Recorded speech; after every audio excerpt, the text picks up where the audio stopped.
જય શ્રી કૃષ્ણ બાળકો. ચાલો આજે આપણે શાકભાજીની ઓળખ કરવાના છીએ. ઘરમાં મમ્મી શાક બનાવે છે ને, કયા કયા શાક બનાવે? દૂધી, ચોળી, ગુવારસિંગનું શાક, બરાબર ને? જાત જાતના શાક બનાવે મમ્મી. તો ચાલો આજે હું તમને અલગ અલગ શાકભાજીની ઓળખ કરાવવાની છું. ચાલો, આ કયું શાક છે? કયું છે આ? આ શું છે? ગાજર. હા, ગાજર છે. શું છે? ગાજર. આના ગાજરમાંથી શું શું બને ખબર તમને? હલવો બને, સલાડ, કચુંબર બને, પછી બીજું શું બને? અઠાણું પણ બને ગાજરનું. ગાજરનો રંગ કેવો હોય? લાલ હોય. કેવો હોય? લાલ હોય. ગાજરનો સ્વાદ કેવો લાગે? મીઠો લાગે. ગાજરનો સ્વાદ કેવો હોય? મીઠો હોય. ચાલો, આ કયું શાક છે? આ શું છે? ચોળી. શું છે? ચોળી. ચોળીનો રંગ કેવો હોય? લીલો હોય. ચોળીનો રંગ લીલો હોય. તેને તોડીને બનાવાય અથવા દાણા પણ નીકળે અંદરથી. ચોળીને શું બને? શાક બને. આ કયું શાક છે? કયું શાક છે? ગુવારસિંગ. કયું શાક છે? ગુવારસિંગ. ગુવારસિંગનું મમ્મી શાક બનાવે. નો રંગ કેવો છે? લીલો. આ કયું શાક છે? રીંગણ. કયું શાક છે? રીંગણ. રીંગણનું શાક બનાવાય અથવા ભરતું બનાવાય. રીંગણનો રંગ કેવો છે? જાંબલી છે ને એની ટોપી લીલી છે. રીંગણને શાકભાજીનો રાજા કહેવાય છે. શું કહેવાય રીંગણને? શાકભાજીનો રાજા કહેવાય છે. રીંગણ મોટું પણ આવે. આ રીંગણ મોટું રીંગણ છે, આ નાનું રીંગણ છે. હવે આ બીજું કયું શાક છે? શું છે આ?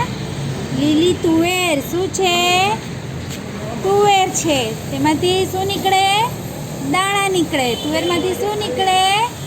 દાણા નીકળે. તેમાંથી શું બને? દાણાની કચોરી બનાવાય, દાણાનો ભાત બનાવાય, દાણાનું શાક બનાવાય. તે કાચા પણ ખાઈ શકાય દાણા. આ કયું શાકભાજી છે? ફ્લાવર. કયું છે? ફ્લાવર. ફ્લાવર તો બધા બાળકોને ખૂબ ભાવે, બરાબર ને? ફ્લાવરનો રંગ કેવો છે? સફેદ છે. કેવો છે ફ્લાવરનો રંગ? સફેદ. તેના પાંદડા લીલા રંગના હોય છે. આ કયું શાક છે? જલ્દી બોલો. આ તો બધા બાળકોને ખૂબ ભાવે. ભીંડા. અરે વાહ, ભીંડા બટાકાનું શાક તો બધાને બહુ ભાવે. ભીંડા કેવા રંગના હોય? લીલા રંગના હોય છે. ભીંડા બધાને બહુ ભાવે. ચોમાસાના ભીંડા એકાને શેર લીધા, આપણે ગીત ગાય છે ને. આ કયું શાક છે? પાપડી. કયું છે?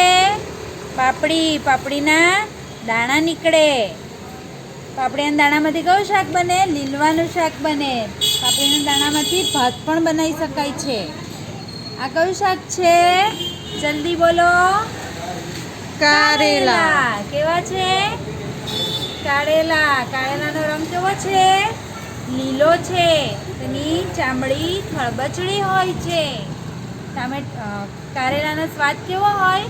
કડવો હોય. કારેલાનો સ્વાદ કેવો? કડવો. આ કયું શાક છે? ટીંડોળા. શું છે આ? ટીંડોળા. ટીંડોળાનો રંગ કેવો હોય? લીલો હોય. આ કયું શાક છે? કેપ્સિકમ. મરચાંનું. મરચાં કેવા લાગે? તીખા લાગે. મરચાંનો રંગ કેવો છે?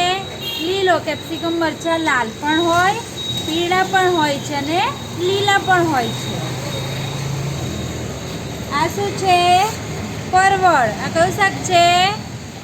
પરવળ. આ કયું શાક છે? કાકડી. કાકડી કાચી પણ ખાઈ શકાય છે. કાકડીનો રંગ કેવો છે? લીલો છે. આ કયું શાક છે? દૂધી. દૂધી કેવી હોય? લાંબી લાંબી હોય. એનો રંગ કેવો હોય? લીલો હોય. દૂધીમાંથી શું બનાવાય? શાક બનાવાય. દૂધીનો હલવો પણ બનાવી શકાય છે. આ કયું શાક છે? મૂળા. કયું શાક છે? મૂળા. મૂળા કાચા ખાઈ શકાય છે. તેનું સલાડ બને છે. મૂળાનો રંગ કેવો છે? સફેદ છે. એના પાંદડા કેવા છે? લીલા છે. પાંદડાની ભાજીનું શાક બનાવી શકાય છે. આ કયું શાક છે? કોબીજ. કયું શાક છે? કોબીજ. કોબીજ કાચી પણ ખાઈ શકાય છે અને વઘારીને પણ ખાઈ શકાય છે. કોબીજનો રંગ કેવો છે? લીલો હોય છે. તેના પાંદડા ખોલીને તેને ઝીણી ઝીણી કાપીને ખાઈ શકાય છે. આ કયું શાક છે? ટામેટા. કયું છે? લાલ લાલ ટામેટા.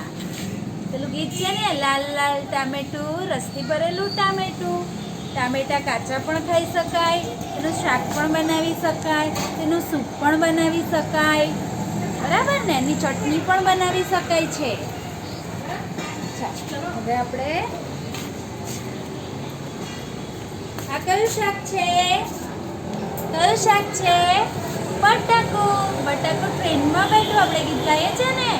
બટાકું બધા બાળકોને ખૂબ ભાવે. બટાકાનું શાક બનાવી શકાય, ચિપ્સ બનાવી શકાય. બટાકાનો રંગ કેવો છે? કઠ્ઠઈ બદામી ટાઈપનો છે.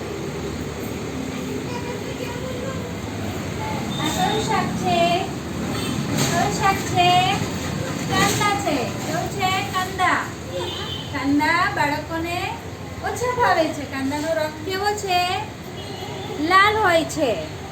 તેને ખોલીને કચુંબર બનાવીને ખાઈ શકાય છે. કાંદાની ભાતમાં, શાકમાં, બધામાં વાપરી શકીએ છીએ. આ શું છે?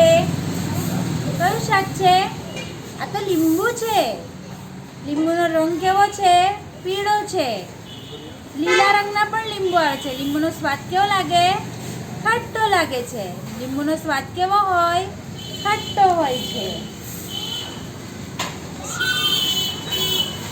આ આદુ છે. આ શાકમાં નંખાય છે. જય શ્રી કૃષ્ણ બાળકો.